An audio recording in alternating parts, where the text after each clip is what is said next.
On this week's episode, I am urging you not to quit now. We are going to talk managing expectations, moving away from unrealistic expectations, and what we should really be looking at in terms of progress for the month of December. Welcome back to the Nicola Graham Podcast. Good morning, good afternoon, good evening, whatever time of day that you are listening to this. Please let me know, ladies. I'm interested to know this one. When do you listen to a podcast? Like, is it when you're out walking? Is it when you're driving? Is it when you are pottering around the kitchen? I really like to understand, when are you actually listening to this? I do a bit of all of the above, so you might be the same. Although I'm trying to do it less on a walk, which is probably ironic because I think for most people that's when we manage to listen to an audiobook or a podcast. But I listened to something not long ago. I can't remember who it was. It may have been, I don't think it was the Mel Robbins. Anyway, it was some brain neuroscience expert was on. And I think it was Dr. Tara Stewart was a guest on a podcast. And she was talking about, how important it is for us cognitively as women to make sure that we stay in tune with our senses. And when we're out on a walk, we're looking at our surroundings, we're taking in maybe the view or the buildings or whatever it is that we can see in front of us, and we're listening and we're present. And I thought, God, I can't remember the last time I'd done that, because I am victim of always trying to be productive. And so if I'm out on a walk, I'm listening to a podcast, or other than that, I'm with the kids or I'm thinking about the to-do list. I'm very rarely just walking and taking in my surroundings. So I've been trying to practice that a little bit more. And honestly, it really does help you calm and reset. And it's actually really enjoyable. Some of you may know my dad does marathons. He's a marathon runner. He's absolutely incredible. And he's never worn AirPods. He's never listened to music. He goes out and he'll run for 10 miles. And the last run that he done was a half marathon a couple of weeks ago in Conway. And I'm going to side note on this. He's overcome quite a few health struggles in the last couple of years, my dad. And again, one of the big reasons, and I'm not going to talk about it on here because, well, I'm not sure he would like me to. But one of the big reasons, again, why I'm such an advocate, ladies, for us, taking care of our health and our fitness, and why that is so much of what I promote and why it's at the forefront of everything that we do inside of Thriving Women, is health. Health is at the forefront. And it's because, we get to the age, don't we? We get to an age and we start to see our parents go through their own health struggles. And so luckily for us, like my dad is in good health mentally and physically. So when he was going through his own challenges, which is still, it's an ongoing thing that, is just being life-changing, but it's manageable. And he's continued to run and to take care of himself, and, mentally to have to go through something that really sets you back and, is just, as I've said, it's now a part of life. Mentally, to be able to manage that the way that he has just blows me away. And we assign so much of it as a family. Me and my dad have these conversations all of the time. We assign so much of it to how he takes care of his physical fitness. And, he's very much kind of like, I'll just get out for a run. And when I get in from a run, then I can rationalise, because if I'm overthinking or I'm feeling a certain kind of way, exercise it's the remedy for that. But he goes out and he runs without AirPods. I would love to know if you are able to do this. I freak if I get to the gym and I haven't got my AirPods, especially if it's intended to be like a heavy session. Let's say, for example, like a heavy lower body session. I like to feel pumped. I like my favourite song to come on right before I'm about to commit to that like heavy, 8 to 10 reps. And so hats off to anybody else who can get out and run. There's been a couple of times on occasions when I've thought, maybe I'll get my dad some AirPods or some headphones as a gift. And I'm like, no, why would you do that? Why would you disrupt something that clearly works so well? And yeah, I think most of us women would agree, the majority of the time, being alone in our own thoughts is a bit of a crazy place to be, which is why we listen to podcasts, which is why we put the music on, because it almost like flicks a switch, doesn't it? I will say this to clients all of the time. If you are struggling with the mindset side of things, which is a big struggle for all of us, I think, mindset, we've got our emotional fitness, we've got our mental, we've got our physical, like it's so much more than simply calories in versus calories out, especially if you come to work with me as a coach. We will do a lot of work on why you eat a certain way and the emotional side of things, and the mindset is huge. And I will always recommend, if this is something that you struggle with, then we need to work on it. We need to clock up the reps the way that we do with our strength training. And part of that is it's rewiring like that automatic self-talk and that subconscious, and that comes through listening to podcasts and positive reinforcement. So again, a little shout out to my lovely little dad, who when he's alone in his own mind is as happy as anything, honestly. That was off on a tangent. That was not today's Unfiltered, but I am going to leave that as the Unfiltered for this week's episode. Shout out to my iconic dad, who is 67, running half marathons, goes out, also runs full marathons, by the way. And yeah, just takes himself out for a casual 8 to 10 miles.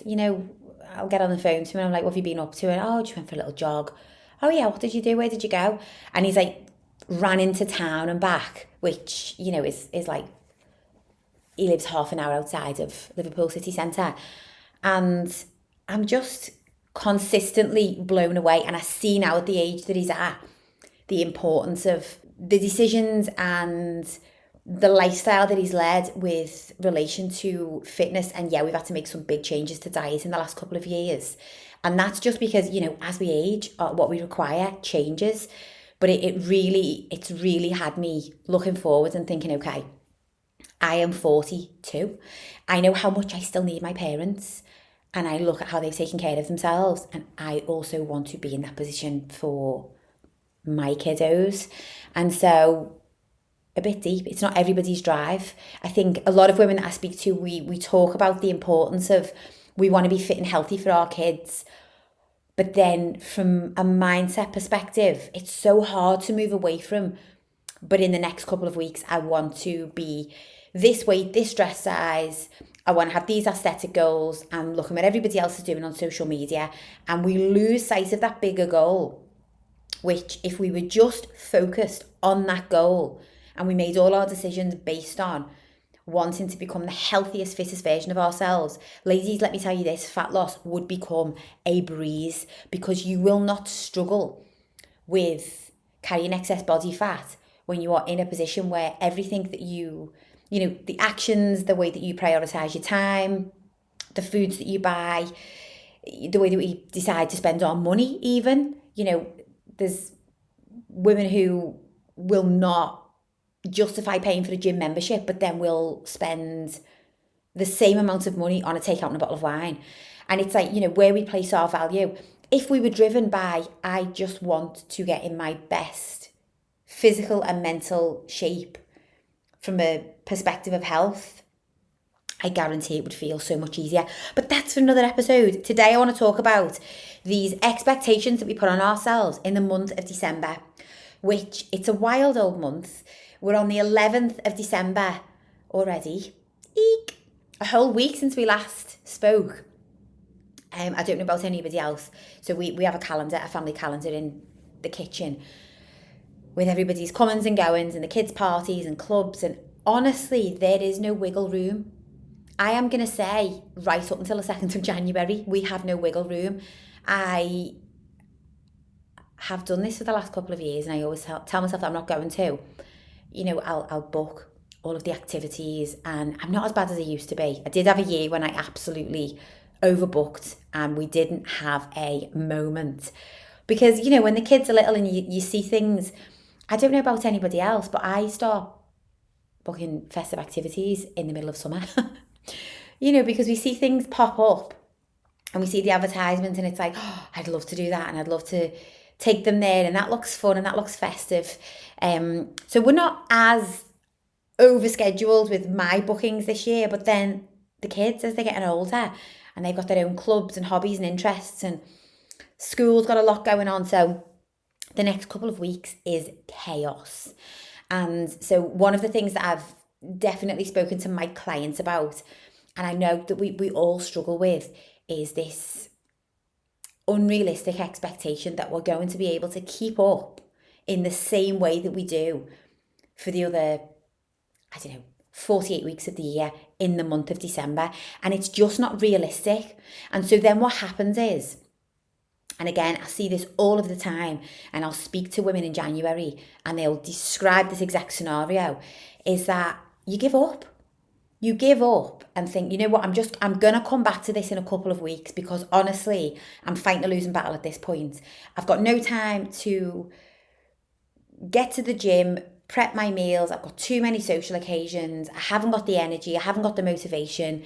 Maybe at the age that we're all, turning, we're starting to struggle with brain fog and these other symptoms, and it just doesn't feel doable to take care of ourselves right now because we are way too busy taking care of everybody else. And I want to tell you that is the exact mentality that is going to keep you stuck. And if things change in January, just because it's January, mark my words, the next time that you come into a week where it's busy, it's chaotic, whether that's the Easter holidays, we see the trends. I see the trends as a coach. So we've got like the half terms, always the half terms tend to be challenging for parents, but definitely sort of like Easter time, not least because there's chocolate involved. And then we've got the summer holidays, and then we've got the October half term, and then we've got Christmas again. So we kind of have these like quarterly big breaks where we tell ourselves it's just not doable. If you want to live a lifestyle and transform, and it just becomes a part of who you are, it's your identity, I would argue that those are the periods in the year that you actually need to master most. If you can put your foot down, foot on the gas, when it's a typical week, let's say in inverted commas, I don't think any of us really have a typical week, or if we do, they're probably more few and far between than anything else. But if that's the only time that we can fully commit to ourselves, then something that we're doing fundamentally is off, and we need to change that mentality, because that is what's keeping us stuck. And that's why we never quite reach that point of feeling like, oh, this is just who I am, this is just a lifestyle. And I see this with my clients, but honestly, I say this wholeheartedly, I'm not being biased, although I am biased towards my own clients. The women I work with, whether or not they feel this way when we first start working together, just a few weeks in, they are like, the standards have just shifted. And it's not a magic formula. It's an internal raising of the bar. Is that like, I am no longer going to put myself at the bottom of the priority list. I see how much my kids, my family, my workload, I see how it all benefits from me taking care of myself, and I get to feel good in myself as a byproduct. Again, this time of year, it's so easy to consider exercise as a luxury. Like, I just don't have the luxury of time to exercise. Again, I would argue the other side of Christmas, like those bleak January, February months, that is the time when we want to have good energy, good health, springing our step, immune system firing on all cylinders. We can't afford to neglect exercise in December. Might it look different? Absolutely. And this is part of managing the expectations. It will look different at this time of year. That's okay. That's normal. But to consider it as a luxury, and then obviously as women and as mums, a lot of us are, then we justify, we can't do the exercise. And actually, it was a bonus if I managed to get it in anyway. I would say that we need to flip that on its head. I've been into the gym this morning before I've recorded this podcast. I did not want to get up at 5:20. I know you hear me say this all of the time, and it potentially is a little bit annoying because it's like, Nick, you always say you don't want to get up, and then you always go into the gym, and you're going to tell us now that you feel great afterwards. Good for you. Yes, that is what I am going to repeat. because so many of us, like, we want to unlock, like, what is that something that just has you walking around feeling good, feeling grateful, spring in your step, good energy. It starts with how you start your day. And we create our own energy. Couldn't get my words out there. Alarm went off this morning. Best believe I went through every reason as to why I didn't have to get up. I was rationalising, you could go 1 o'clock, a little break in your day. Technically, you trained yesterday. Technically, sleep is more important. Technically, your legs are aching. Like, all of these reasons. We've also got the elves now in the house, obviously. Kids have to be first to find the elves. So if me or the hubby get up first, the kids are horrified at the thought of, like, did you see what the elves were up to before we did? So I have to now ninja out of the house and obviously try and get back before the kids wake up. But motto of the story, got into the gym, felt a little bit bleary-eyed when I was in there, but I thought, come on, like, you went to bed last night promising yourself this was going to happen. Do not get into the habit of letting yourself down. I'll pass this forward, ladies. If you promise yourself you're going to work out, you promise yourself, today I'm going to take a break from my desk and I'm going to go for a walk, or, tomorrow is going to be the day that I hit my protein goal, I drink enough water, and I actually pay attention to what I put into my body. Do not let yourself down. The more that you commit to these goals for yourself and then you let yourself down on the other side, the less trust you have in yourself. And it's really sad, isn't it, to think that psychologically that is what's happening, but that is the top and bottom of it. And this is why, again, so many women will struggle to reach out and ask for support or work with a coach or invest in, taking some time out for one-to-one coaching or whatever it might be, because we don't feel that we're spending that money on ourselves, because we don't really trust ourselves to follow through. We don't trust ourselves to stick with it.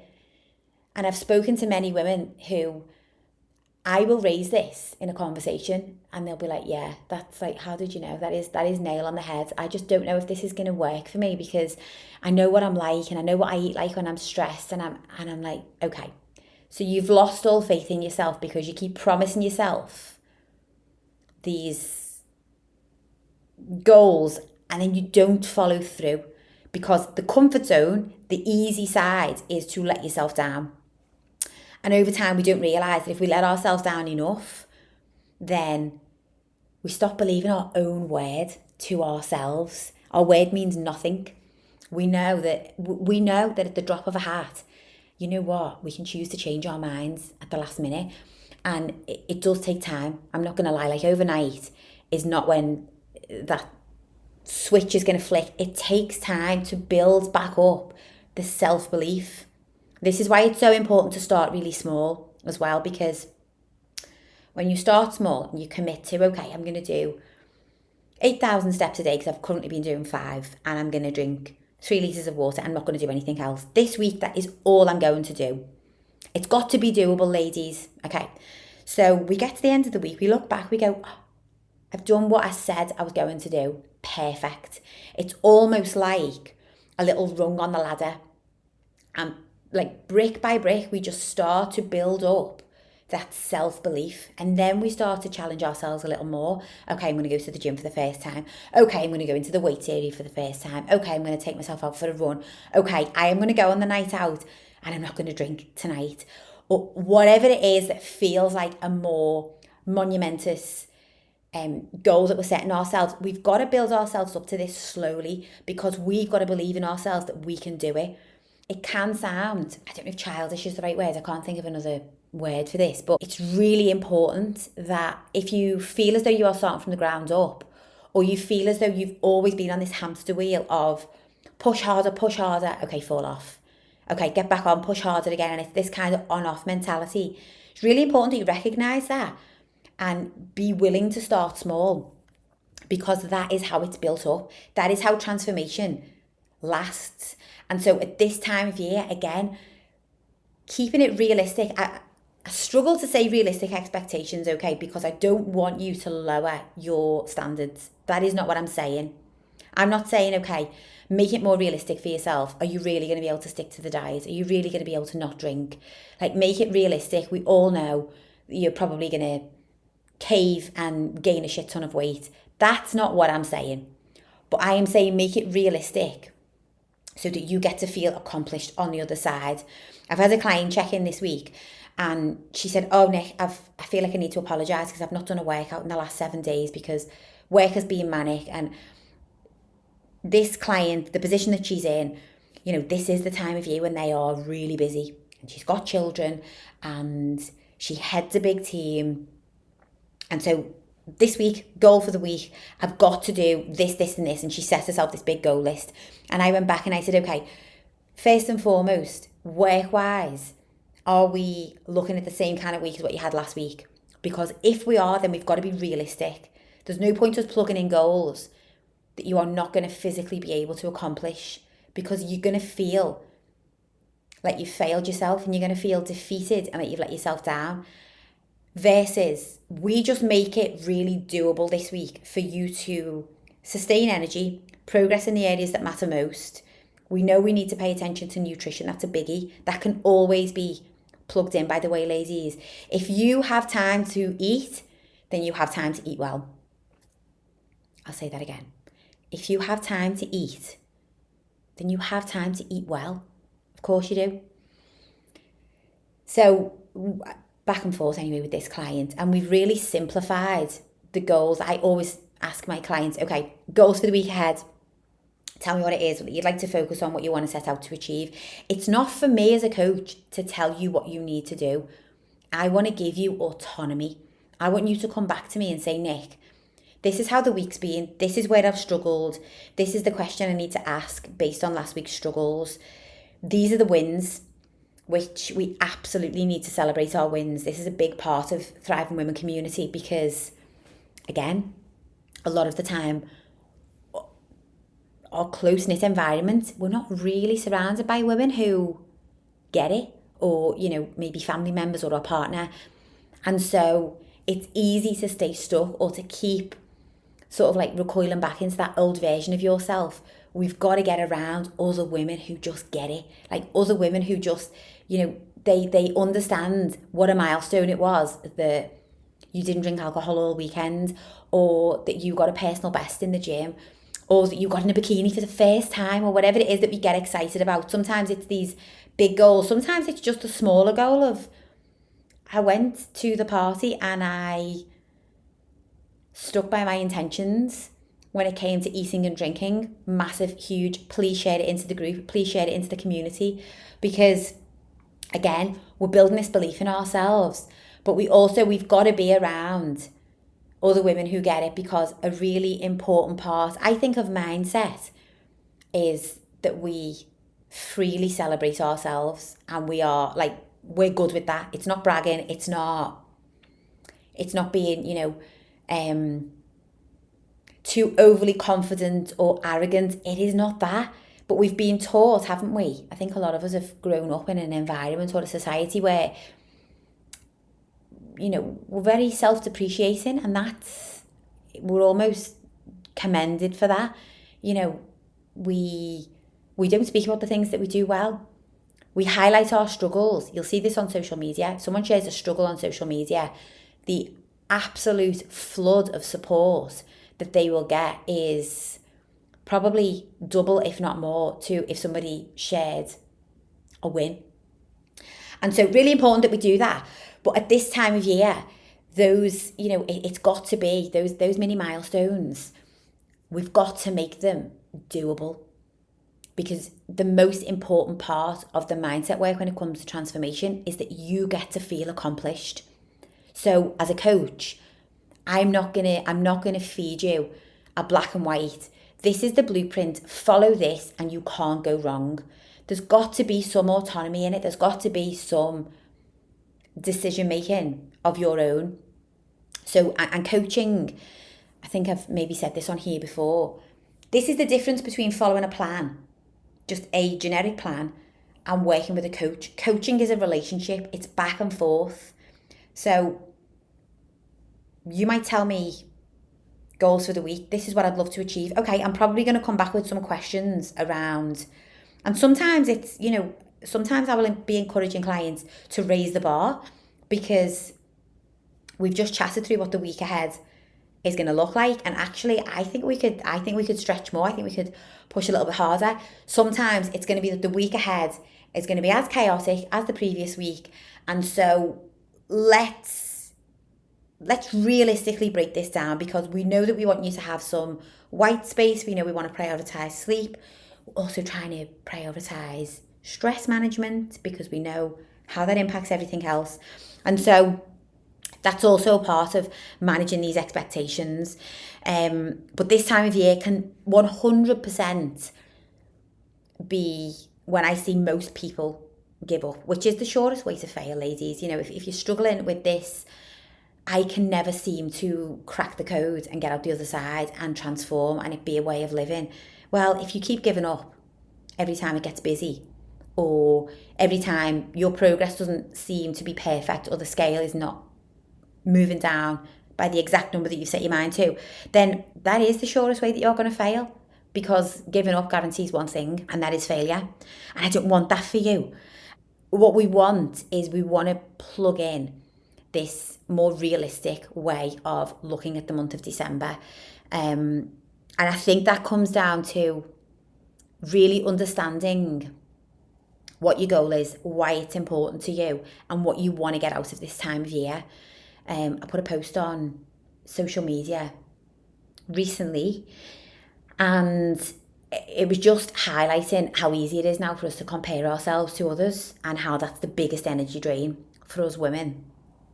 So we get to compare ourselves at the drop of a hat. We pick up Instagram or whatever social media platform you're on, and instantly we get to see what everybody else is eating, what they're wearing, where they're going, what they're doing with their kids, maybe what they bought for their kids, what they bought for themselves. We see this woman on Instagram settling onto the couch with a herbal tea, looking all calm, collected, presents are all wrapped under the tree. Meanwhile, we look like we haven't brushed our hair in bloody 3 days. We're in the kitchen, standing scrolling. There's chaos around us. We've still got all kinds to do before we get to bed. It's gone 9:30, which was the time we told ourselves we were going to put our phones down, but here we are. And we just can't figure out, why does she look so put together? And I am just in the middle of a tornado right now. And we're constantly comparing versus just staying in our own lane. And that was quite an extreme example, but it happens. We know it does, and it's the biggest drain of our energy. And I think we've got to get clear at this time of year, more so than ever, and especially if you've got young children, because we talk about how quick it's going. We talk about how we never want this stage of life to end, and yet we struggle to be present in it, because we are so willing to give our energy away to worrying about keeping up, and that we're not doing enough, and comparing ourselves to others. And if you're listening to this and that has just hit home, I want you to wind that bit back, and I want you to listen to it again. Is that this is your one and only life. And this is, sometimes when I'm doing these podcasts, ladies, I'm talking to myself also. This is our one and only life. This is it. This is our roll of the dice, as they say. And we're not going to get to relive Christmas 2025 again. So do it in a way that feels great to you, and get clear on what matters most to you. And yes, it will be being present, and it will be, taking in all of the little things, but it might also be, I want to have good energy. I want to genuinely want to get on the photographs. I want to be that mum that gets up on Boxing Day and we go out for a family walk, and I don't feel destroyed and slightly hungover. Okay, so looking at those last 3 goals, I want to have good energy, I want to get on the photographs. Okay, what might we need to do differently to drive that outcome? Because that matters to you. And when we talk about this is my one and only life, and I want to look back and I want to feel as though, yeah, I really stayed true to what mattered to me this Christmas. Well, then we are going to have to look at the food choices that we make and whether or not we're prioritising getting some fresh air and general movement. And we are going to have boundaries around alcohol, because that's not just diet mentality. And, we have this culture, don't we, whereby, oh, well, I'm not going on a diet in December. And I'm like, it's not a diet, it's a lifestyle based on what you value most. And so for those that just want to freestyle in December, but then they also want the good energy, want to be, confident in their bodies, and we want to get on the photographs and all of those things, those two are going to conflict at some point. You're going to get to an age where burning the candle at both ends is just not doable. That's the age I'm at right now, by the way.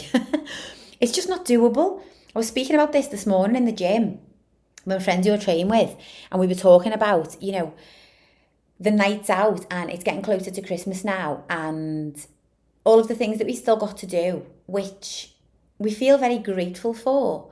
Of course, it's never, there's always two perspectives, isn't there? We can feel stressed at the amount that we've still got to do, or we can feel so privileged and grateful that we're in a position that we get to do all of these things. And like I was just saying, there's a couple of nights out that I'm going to politely decline, or maybe go and come home early, because I cannot burn the candle at both ends. And I know what matters most. And so as tough as it is, sometimes there's got to be a decision made that aligns with what you want more, if that makes sense. And so, yeah, if you're also feeling that, get clear on what you want to get out of these next couple of weeks. Don't let it hold you back that you are not in the dress size that you want to be in. Honestly, don't let that sabotage you and put you on a position where you think, right, okay, well, do you know what? I might as well open the floodgate. And then in January, 100%, I am not going to do this again. I'm not going to have another Christmas where I feel like this. So in January, I'm going to start as I mean to go on. And this time next year, like, honestly, how many times have you told yourself that? Genuinely. Like, if you want to break that cycle, breaking it now is the time to do it, not waiting for January. Because again, it's that instant hit of dopamine. I've either spoken about this with clients recently, or it was on last week's podcast. That convincing ourselves that January is going to be different is giving ourselves a whole pass to just carry on being a bit ruthless with our diet and our mentality, and allowing ourselves to be burnt out and stressed and pulled in all directions.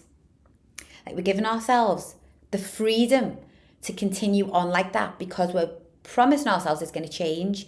But that in itself is like it's instant gratification in itself.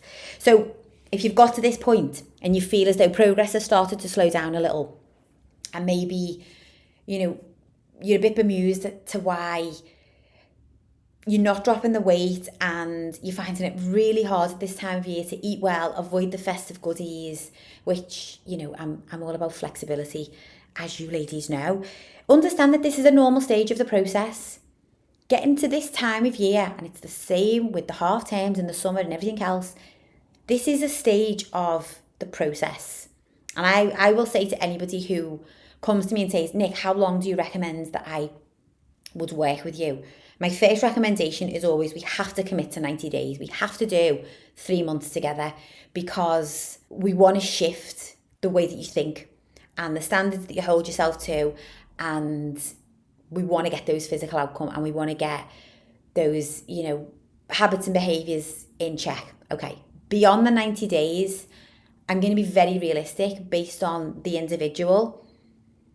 More often than not, we do need at least 6 months, and that's just very realistic, because you want to transform your life, body, mind, habits, behaviours, the way that you think, the way that you show up, your energy levels. Okay, that's 6 months of like, let's go through the ebbs and flows, and let's build and build and build and build until you look back and you do not recognise that person that you were previously.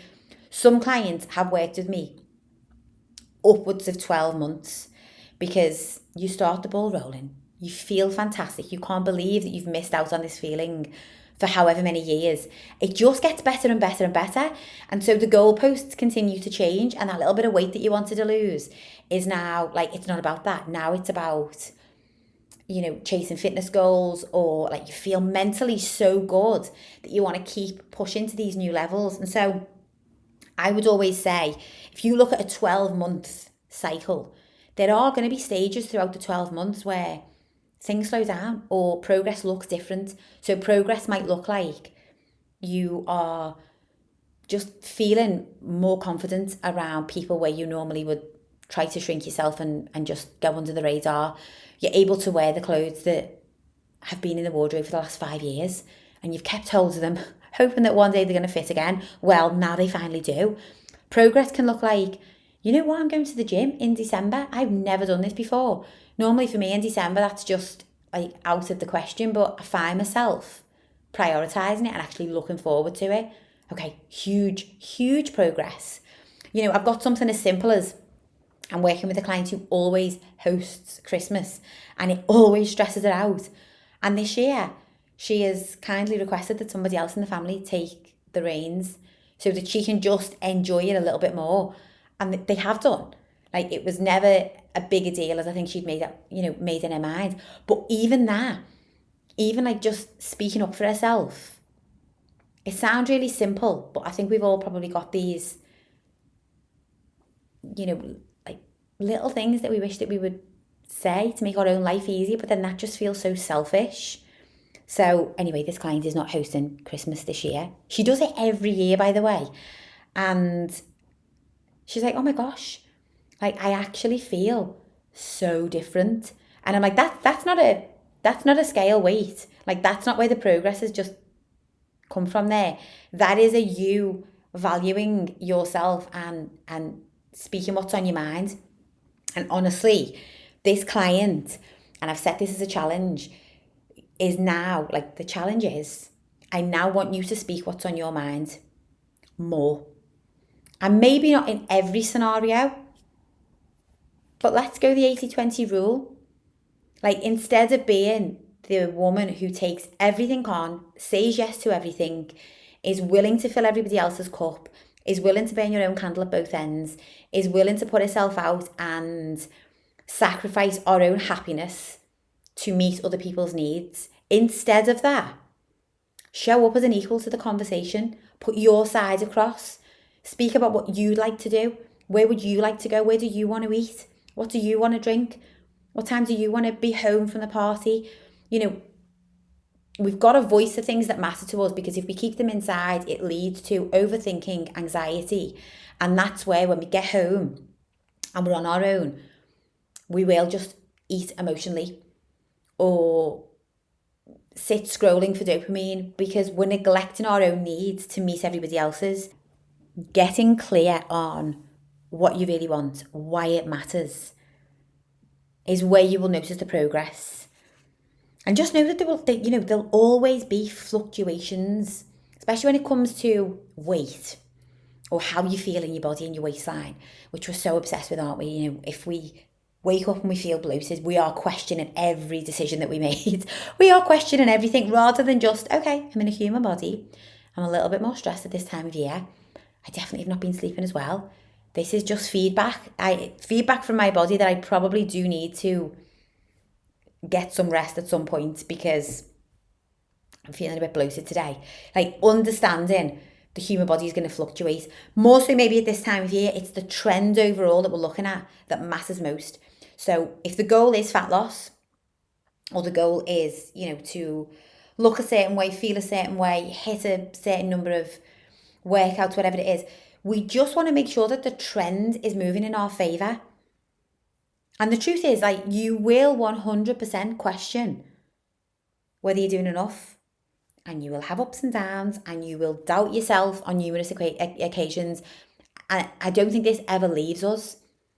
I still have this, but I'm able to rationalise in my mind that, like, okay, this is just a normal part of the process. I'm feeling very hormonal, and now I am, like, questioning whether I'm doing enough, and I'm feeling like I should be further ahead. And it's almost as though, like, we have to just observe those thoughts and watch them pass us by, and just observe them, like, oh, why am I thinking this way? And sometimes I will check my Flow app, actually, and I'm like, oh, it's ovulation. That's why I'm a hormonal crazy mess.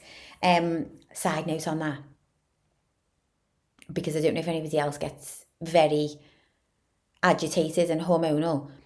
Some women, it's like your superpower, that 48-hour window or however long it is on for of like ovulation, that is when you are like ready to take over the world. Weirdly enough for me, I feel as symptomatic as I do when I'm due on cycle. I'll definitely wake up and feel a bit bloated.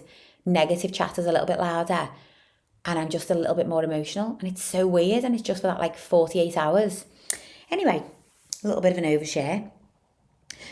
But knowing the plan, to bring it back on course for the podcast, knowing the plan, having a plan in the first place, I would honestly advocate is critical at this moment in time. And it doesn't have to be, I work with Nick, I'm inside of Thriving Women, and I've got a very specific plan. But you do have to have some level of a plan for yourself. Why are we so willing to wing it, ladies? Why do we leave our own goals and what matters most to us? Why do we leave it to chance? And then, we get to that scenario that I've just described. We're in the kitchen, 9:30 at night, chaos around us. Once again, telling ourselves, we definitely need to make time for ourselves. Tomorrow is going to be different. And we never do it. Like, we just don't prioritise it. I think this is why it's so important to have the support, because you get around other women.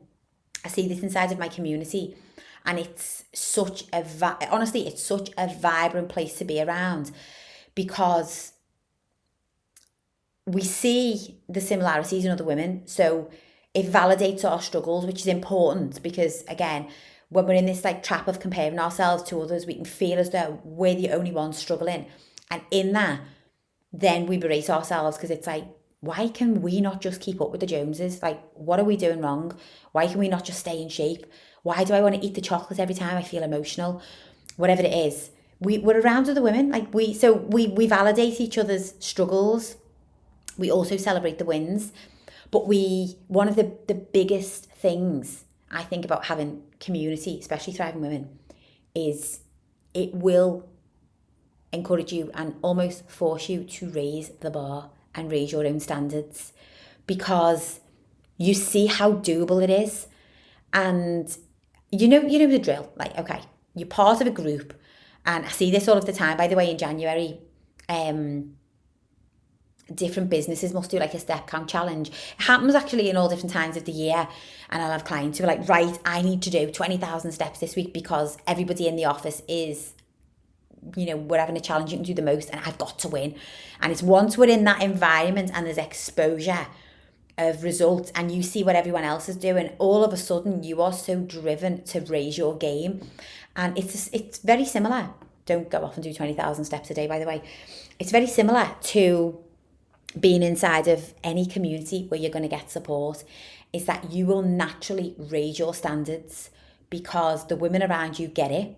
They will encourage you to be more, to do more, to strive for more. And what happens when you do? You feel amazing on the other side of the promises that you set yourself. You feel fantastic when you get on the other side. So that reinforces this self-belief. And then we're waking of a morning, and rather than woe is me, we are waking thinking today is going to be a great day. And yes, I am going to feel a little stressed on the school run, but guess what? It's all good. We're going to roll with it. We're going to start the day well. I know what I'm having for breakfast. I have said I'm going to put into the group when I get my walk at lunch. So I've got to stay true to that, because the women inside of Thrive are keeping me accountable. And it rolls from there. So get yourself around some support as best that you can. It might just be the women that the women that you train with at the gym. I've put a festive guide inside of Thriving Women, ladies, thriving through December. So if you're not part of the community, which there's over 100 of you amazing ladies now inside the community, and I do apologise because I know I've not been the most vocal. I'm learning on the job with this one. I've got my one-to-one clients, I've got group coaching, I've got my podcast, and I really wanted to build this community whereby us women, whether you work with me directly or not, you have a place to go where you can ask a question, share a struggle, share a win, access some of the resources, just block out the noise and the BS and the overwhelming advice that honestly is just marketing hype most of the time. I was going to say BS again then. And so I've created this community and I'm not as active in it as I had planned to be. And I'm honestly working on that. And I promise things will be more active from now on. There's my commitment to you. More active from now on. It's just figuring out how to balance and show up in all of these different ways and show up on social media. And, you know, I'm dedicated to this. The goal of Thriving Women, the goal as a coach is to change the way women think, as many of you as possible, because I want you to have these high standards for yourself and I want you to think highly of yourself and I want you to see that on the other side of everything that we fear and that we tell ourselves that we're not capable of, on the other side of that is the strong, fit, vibrant, healthy version of you. I actually believe that we are all destined to be like living a healthy, fit, strong lifestyle, but environment and mindset and all of these other little, you know, just nuances in life, they just get in the way. And sometimes it wreaks havoc with our emotions. And then that knocks onto our behaviours and then we're eating a certain way and, you know, we know how that all unfolds. So that is the goal. So there's a Thriving Through December guide has been put into Thriving Women community. If you've not got notifications on, put them on. I know that we hate getting notifications. I never allow notifications for anything. However, you're not going to get anything spammy from Thriving Women community. You are only going to get notifications of something that positively benefits you. So put the notifications on because I'll tag everyone if it's something that I know is like a resource.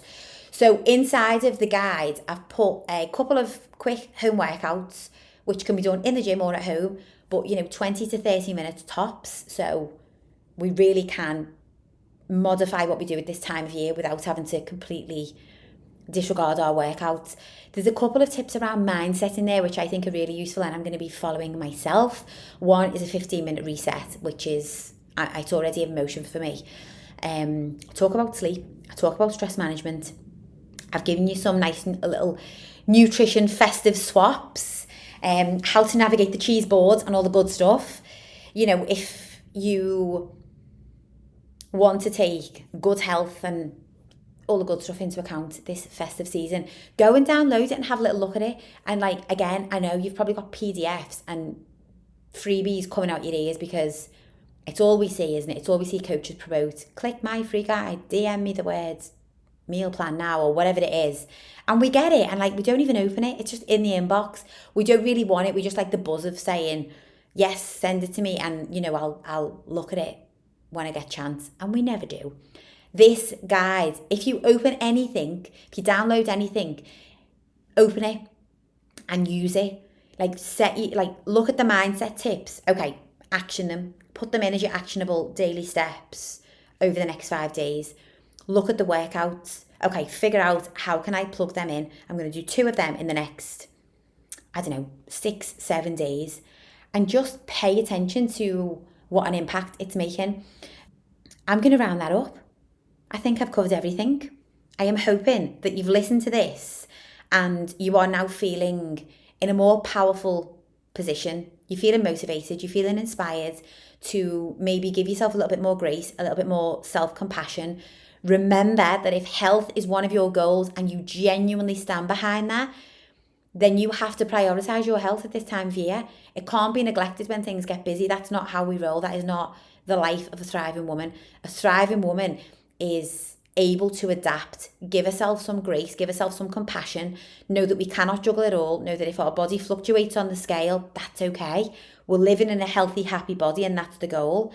And so if there's any big takeaways from this week, any feedback, anything more you would like to know on this subject, if you would like to know how to work with me directly, how to get inside of our group coaching community or just join us inside of Thriving Women, drop me a message, drop me an email. The email address is in the show notes.